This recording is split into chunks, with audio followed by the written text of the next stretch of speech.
So in this video, I want to talk about the recent episodes of DanMachi Season 5, and I want to talk about a different perspective than what I last spoke about, because in the last one I talked about Freya and her pain, and I may touch on that a little bit in this video, but specifically I wanted to talk about Ryuu, or Elf Girl, however you want to pronounce her name, and some of the power scaling, because as someone that's read the light novels, and no, I will not be going into spoilers, but I will be going over some of the differences. So one of the things that got brought to my attention, and it is somewhat true, and it's interesting how they went about this, is that her power in the light novels is a little bit less, and they kind of nerfed her opponent a little bit and buffed her a bit.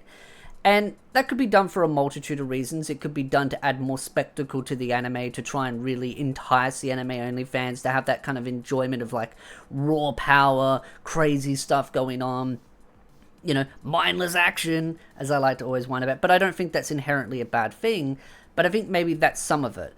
Now, the issue with that is, say, like, for example, in, say, like, if there was a Season 6 later on down the road. I'm not saying, I'm just saying, let's say there was a Season 6, and they continue the story, and she is in the Dungeons Rebel. Let's just use that as an example. Is she going to use all that same power? And so, if they were to kind of draw some of that power back, would that then make it feel like it's convenient power given in the anime and stripped back? I don't think it would be inherently a bad thing, because I feel like in this situation she was going all out and putting everything on the table and kind of pushing her limit of what she could do, and then kind of having that moment to rest while she was Rebel healing him up, while Mamma Mia, she's kind of holding off the situation. So it's kind of one of those. I don't think the power scaling for her is completely broken. I definitely can understand some criticism there, but I don't think it's the be-all end-all. I think it's more for spectacle kind of sense, to kind of sell the anime a lot more. But I've always said, again, there's always going to be differences between the light novel and the anime. And I don't think it's bad on little things, because there's always going to be little things, but major core aspects is where I really get annoyed at. And I don't think this season has done it super bad. There are definitely some areas that I definitely have some criticisms on, particularly in the earlier episodes where we try to go over, well, where it goes over some of Freya's motives, backstories, eyes as well. Some little stuff there that's kind of a little bit brushed over, particularly eyes is the one that I had the biggest issue with, and her reasoning for why she couldn't kind of help more proactively, and as I like to refer to it, the promise, or the deal kind of thing. Overall, I think how they've done things is good, and you can definitely see in these last 4 episodes, and again, I've gone over the release dates in my last video, so asking about them is pointless, but these last 4 episodes, you can definitely see so far in these 2 episodes that they've really gone all out. They're really trying to push everything and really show that spectacle. That bit of delay has definitely helped as far as things go. And I do love the relationship between Belle and her, and that kind of closeness. And that's the thing. I saw a lot of arguing in the comments about Eyes being the winner, the hatred towards Eyes, and all this kind of stuff. And I've spoken about it in past videos, the relationship that Belle has with all these girls. And I've said that one of the issues that I have with the light novels is the fact that it is a harem. It's 3 or more girls in love with one individual, and Belle does not have to reciprocate those feelings. I've gotten into a lot of arguments with people that do not understand the definition of what a harem is, because they try and change it, and it's more funny when they try and use Google search, and Google search literally defines it exactly how I say it. Again, the Japanese version of a harem is where 3 or more girls are in love with the same person. He does not have to reciprocate those feelings. He doesn't have to desire a harem. He doesn't have to give any feelings back. But this is the thing, by it being a harem, it then leads into this kind of waifu war where everyone picks their side and goes, well, I like this girl, I like that girl. You know, there's Freya fans, there's Ryuu fans, there's Hestia fans, there's Eyes fans, a bunch of other ones, Fox Girl, etc. Even some of the Xenos. But the issue is that the writer has always stated that the story is going to be Belle and Eyes. Now, I personally wouldn't mind a harem ending for Belle, because at this point, it's going to be painful to kind of see Belle go down that path of rejection. I mean, look at how things turned out when he rejected Freya, but I don't think things are going to go that badly. But, I mean, you look at how Hestia takes things.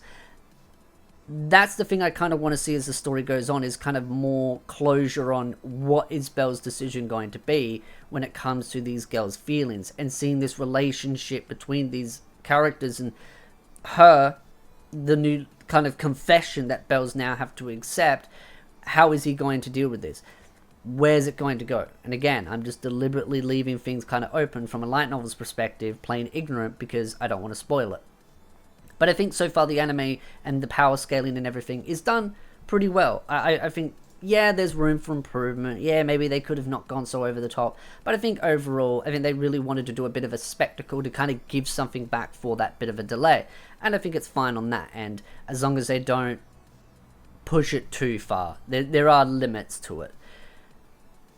Another thing as well that I will touch on when it comes to Freya, and a lot of people have been pointing out in the comments, that me talking about how there's a lot more layers to Freya's story, and some people that are now reading the light novels, even in the first couple of volumes, they notice that there's a big amount of information that's kind of been kind of pruned, or not big, but big in the sense of understanding Freya. Even in the first couple of volumes, you understand more of how she sees Belle, how her feelings work, how her mindset works. There's also the side story volume as well that you can read that's specifically focused on Freya, and it goes into more of her mindset of how she sees things, because as I said in the last video, the gods and the goddesses see the world very differently. Their perception of the world is very different. And from a writer's perspective, that is quite a challenge to create, because you've got to understand that the writer is a mortal human being writing a fictional story about individuals that have a completely different perception of reality, like life itself, because they live forever, and how they see life itself. It's definitely a challenge from a writer's perspective, and I feel like the writer did a very good job, and that is something I want to see more delved into as time goes on, because some of these gods and goddesses can either be very level-headed from this perspective of a human, a mortal human, and then some can be very high and mighty, and some can be absolutely wonkos and just trying to wreak absolute havoc, because to them everything is entertainment. They don't see any value in the lesser beings, because it's all just a bit of a theatrical play for them to just see how things turn out.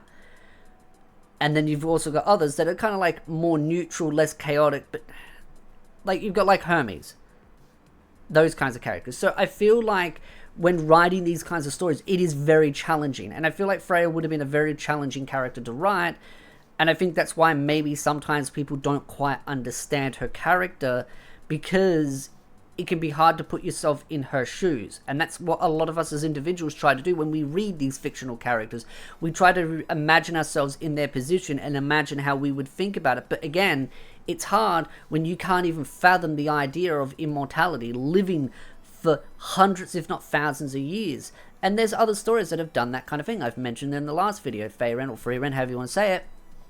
Her story, how she's lived for so long and how she sees things very, very, very differently.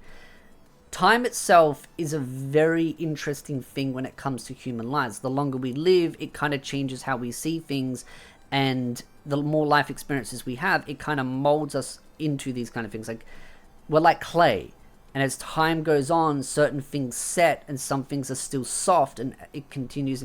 And sometimes the sort of the first layer is hardened, and then we kind of add more soft clay to it, and we continue to mold them, and it forms us into who we are. I feel like that's kind of like how even the gods and the goddesses, but they have even more layers than what we do, because again, we can only live for so long, while they can live beyond our comprehension. So there's all these different layers and all these different molds that we don't have because of that. It's one of the things that I love about DanMachi. It's one of the things that I like about stories that try to give us a unique experience into the mindsets of different kinds of flaws. And as much as I've stated, Freya has definitely done some pretty horrible things, condoning them is completely different thing than understanding. Trying to understand is not condoning in itself. And that's why I like Freya as a character. But I do feel like the anime has definitely brushed over a lot of that. And I think a lot of that comes down to the fact that the anime was more early stages, more focused on Hestia.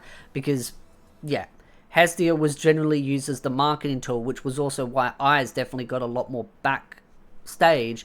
And even though the light novels does have a tendency to underplay Eyes' importance in the story, because then there's the side story volumes for Eyes as well, the anime doesn't even work a job of that, because it kind of really sidelines it quite a lot.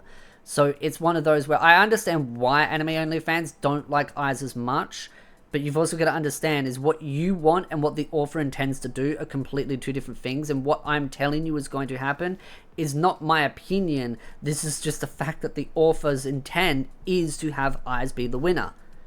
It's not a thing of, oh, you just like eyes. No, I actually like some of the other girls more as far as like attractiveness and cutesy and relationship kind of like shipping goes.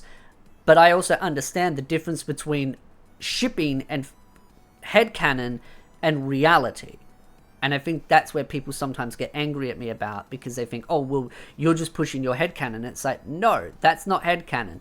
My headcanon would be Belle and Freya getting together. Or Sia.